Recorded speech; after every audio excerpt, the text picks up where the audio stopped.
Prince of Persia is a franchise that has been around for over 30 years. Going all the way back to 1989, the original Prince of Persia was a cinematic platformer on the Apple II series of computers, and it was so massively successful that it's been ported to pretty much everything. A couple of sequels later, and developer Ubisoft reboots the series with the game that launched the franchise into the stratosphere, The Sands of Time. This time going 3D and with more of an action-adventure focus, the franchise became bigger than ever, launching a dynasty of popular titles.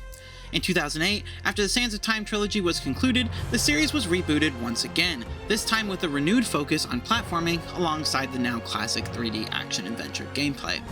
While reception dulled over time, the game was originally well received. Who would have thought that toxic fans could ruin a game's reputation? Crazy. After a mixed return to the Sands of Time continuity in 2010, tied with the release of the film adaptation, the franchise was all but dead for 14 years. Until now, that is.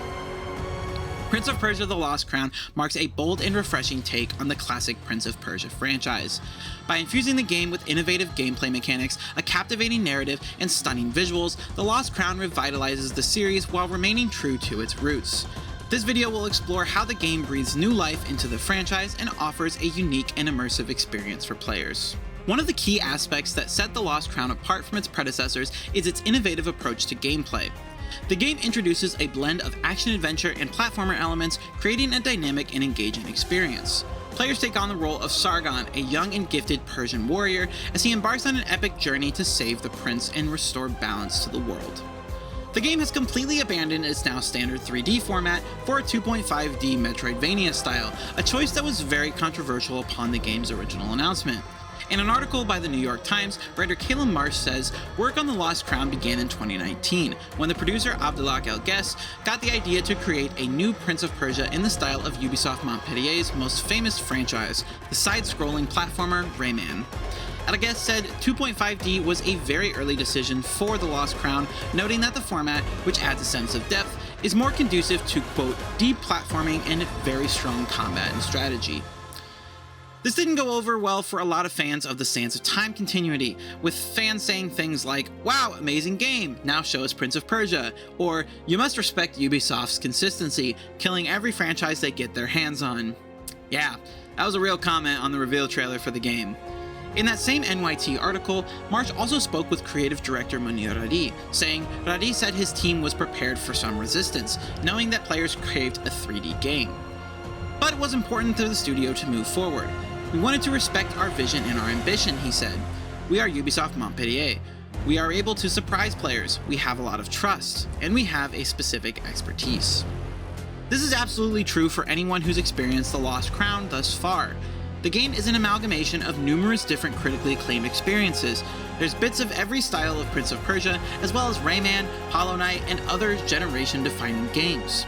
By fusing elements of all these games together as well as carving out its own signature style, The Lost Crown has created a title that represents the best Ubisoft game in over a decade, and the best Prince of Persia has been since all the way back to Sands of Time. What also sets The Lost Crown apart is its emphasis on accessibility. Ubisoft Montpellier experienced the importance of ensuring that the game is enjoyable for players of all skill levels. To achieve this, they implemented a range of difficulty presets and adjustable parameters. This thoughtful approach allows players to tailor the challenge to their own capabilities, making the game more inclusive and enjoyable for a wider audience. Senior game designer Remy Botin said, accessibility was an early consideration for us. We integrated it into the creative vision for the game and approached it from several angles. We applied design thinking around the specific barriers and opportunities that our genre and game presents, referenced existing good practices and guidance, and worked in close collaboration with the internal accessibility team at Ubisoft. Learning directly from the audience through user research has been very important as well, and is something that we plan to continue during the rest of development to help to refine our feature set. With more people playing games now than ever before, it's important for game developers to take these extra steps to make sure games can be played and enjoyed by everyone. There is certainly plenty of challenge in The Lost Crown for even the most prolific of masochists to enjoy, believe me, but everything can be customized to suit the player's needs if need be. And there's absolutely nothing wrong with that. Games are supposed to be fun, and overcoming great challenge can certainly be that for some, but others may just want to enjoy the fantastic narrative and world building offered here, and that's also perfectly okay too. The team also had some really unique ways of addressing accessibility as well. The team went on to say that Games with similar mechanics to Prince of Persia: The Lost Crown are not always known for accessibility, so we wanted to explore ways to make our game enjoyable by the greatest number of players. We identified exploration as a key part of this. Ensuring players can feel the thrill of free exploration without the frustration of feeling lost was a strong area of focus for us from the very start of development.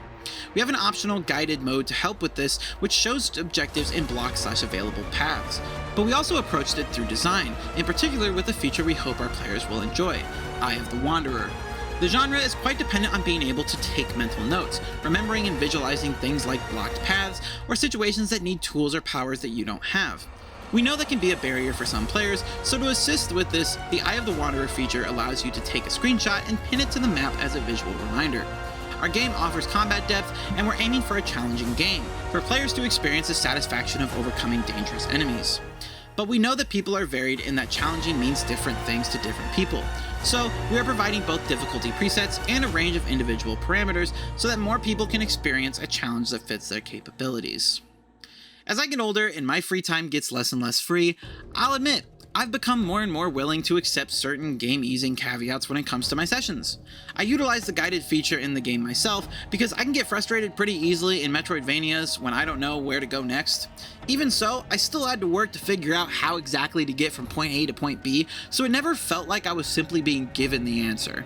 Similar to all of the accessibility features Ubisoft Montpellier has to offer, the game simply offers help, not to play the game for you as some like to imply, which is why more and more people should embrace this style of development. The Lost Crown boasts a compelling and emotionally charged narrative as well that draws players into the world of Mount Koth. Players will embark on a thrilling adventure filled with epic battles, intricate puzzles, and memorable characters. The game's rich storytelling and immersive environments captivate players, transporting them into a realm of ancient Persian mythology and folklore.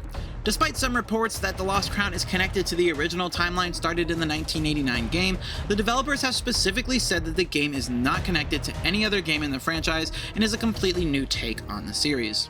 They've strayed away from calling it a reboot, and maybe it's to avoid the potential negative reception, as it would be the third time Ubisoft has done so with Prince of Persia, but to be fair, that is pretty much what this game is. No characters from past games return, there's a different prince, and in a change of pace for the franchise, you don't play as him. Instead, you play as an arguably much better protagonist than any of the previous titles. Sargon, a fierce fighter that has a complex and emotional character development throughout the course of this 20-hour journey.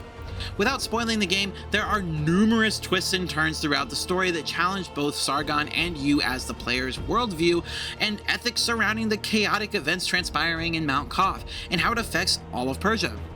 There were multiple moments throughout the game where my jaw was on the floor, just taking in everything the game was feeding me. It's incredibly hard to describe in detail, but essentially, y'all are not ready. While the gameplay itself is solid enough, there are numerous cinematic set pieces throughout that accent said mechanics to create some of the most memorable gaming experiences I've had in quite some time. They've also leaned much heavier into Persian mythology this time around, in no small part due to the success of Supergiant's Hades, I'm sure. While they've yet to officially list it as a source of inspiration, I'd be willing to bet the developers were huge fans, as you can certainly feel a bit of its DNA sprinkled in there. The Lost Crown elevates the visual spectacle of the Prince of Persia franchise to new heights. The game showcases breathtaking environments rendered with meticulous detail and vibrant colors. Character designs are intricate and expressive, bringing life to the diverse cast of characters that players encounter throughout their journey. There are some people that criticize the game's art direction when it was announced, and to those people, you. Grow up. We're in an era of gaming where we have games that push the boundaries of what is possible with our current technology, creating lifelike depictions of historical events, fantasy realms, whatever you can think of. Concurrently, we also have much more abstractly done art design in games, like the aforementioned Hades, or Celeste, or even as far back as Wind Waker and any other cel-shaded game. Just as there are different art styles for paintings, different art styles for games should be lauded and appreciated, and if you feel differently, go back to kindergarten where you belong and let the big kids enjoy their pretty video games. The Lost Crown is a visual spectacle through and through, something that could and should be talked about for years to come. This also applies to the character designs, with lots of variety among the main characters, supporting cast, and enemy design.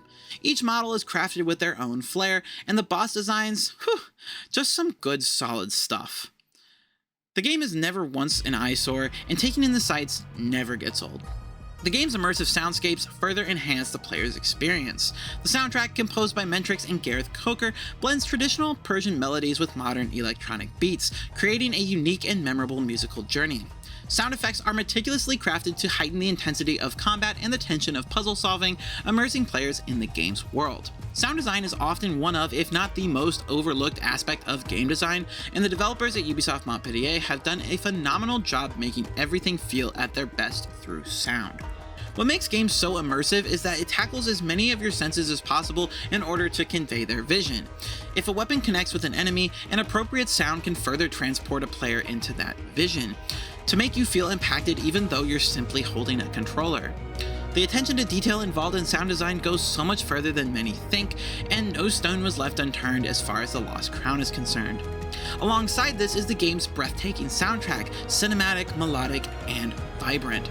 You can feel some inspiration from the past games, but with much more of a focus on being distinctive as much as possible. The OST itself is 2.5 hours long, so a lot of work was put into it, and it's on Spotify as well as all the other major platforms, so check it out, it's fantastic. And if you need more convincing, just know, Gareth was also the composer of both Ori and the Blind Forest and Ori and the Will of the Wisps. Yeah, he's good.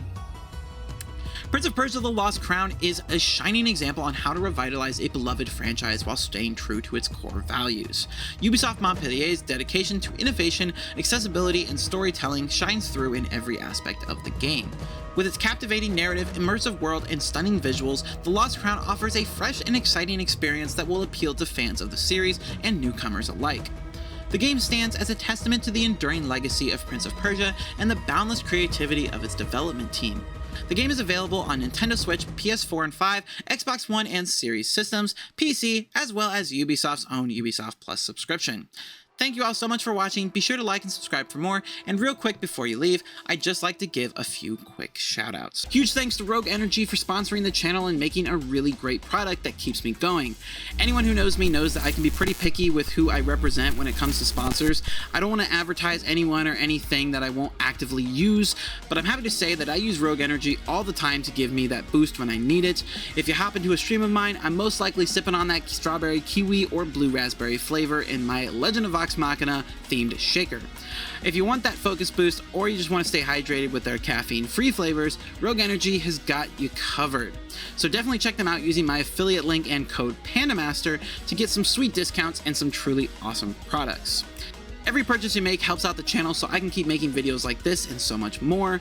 So thank you. I also want to give a quick mention to my friends at Humble Bundle because I am super proud to be able to say that I am working with such an amazing company that has touched so many people's lives. For those that are unaware, Humble Bundle is a site that offers bundles of games, books, software, and other digital goodies for super cheap prices, with a portion of said price going to fantastic charities making a legitimate difference in the world.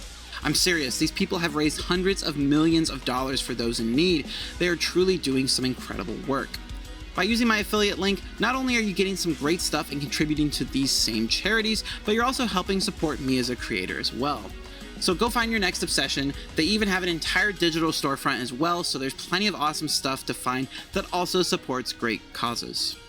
Finally, I wouldn't be anywhere without you guys, so thank you for being here. If you've been with me since I first started making crappy videos all the way back in 2012, or this is your very first video, thank you. It means the world to me to be able to create something special that people take time out of their day to watch, and I hope I can continue doing this for as long as humanly possible. I've got plenty more awesome stuff coming down the pipeline, so stay tuned because it's only going to get better from here. Once more, thank you so much for watching, and I'll see you in whatever it is I'm doing next time. Alright, see ya.